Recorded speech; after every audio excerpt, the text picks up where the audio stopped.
Assalamualaikum warahmatullahi wabarakatuh.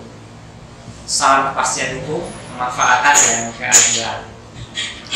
Pada kesempatan ini saya akan berbicara tentang hukum material dan hukum formil.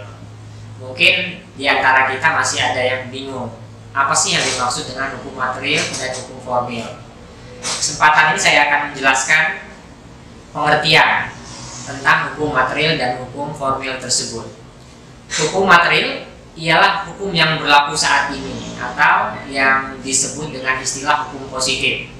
Nah, hukum yang berlaku saat ini diantaranya, misalkan yang pertama ada KUHP, yang kedua ada KUH Perdata, ada KUHD, ataupun undang-undang yang berlaku saat ini, misalkan yang berkaitan dengan pidana, ada undang-undang ITE, ada undang-undang TPPU, ada undang-undang Tipikor, ada undang-undang pornografi, ada undang-undang KDRT. Nah, semua undang-undang yang berkaitan dengan hukum pidana itu bisa masuk di dalam hukum material.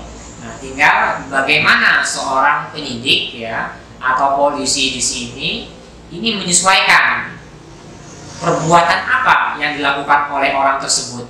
Apakah melanggar Wetboek Strafrecht ataukah undang-undang. Nah, tinggal disesuaikan. Kalau misalkan dia berlaku umum, maka yang dipergunakan yaitu KUHP.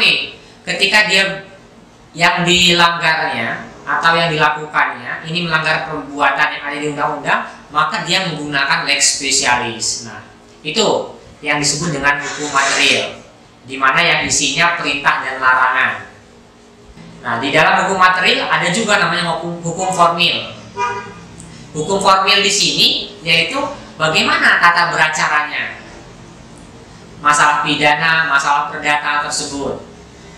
Nah, ketika di pengadilan negeri ya yang berkaitan dengan hukum pidana, ini ada tata beracaranya. Kalau misalnya KUHP ada KUHP-nya, kita undang-undang hukum acara pidananya. Ketika di pengadilan agama ini ada tata beracaranya. Ketika di peradilan militer ini ada tata beracaranya. Ketika di urusan tata usaha negara, di Petun pengadilan tata usaha negara ini ada konsep tata beracaranya bagaimana.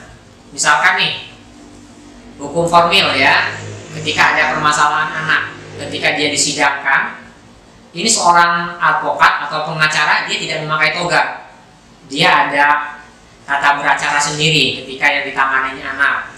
Misalkan sudah melewati diversi nggak ketemu untuk damai, misalkan ada tindak pidana anak ya, korbannya anak, tersangkanya anak, ketika dia tidak terselesaikan di mediasi, maka naiklah dia ke peradilan seperti itu. Untuk acara sidangnya beda antara dewasa dan anak.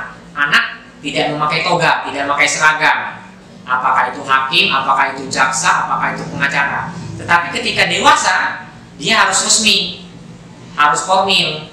Pengacara memakai toga, jaksa memakai toga, hakim memakai toga, seperti itu.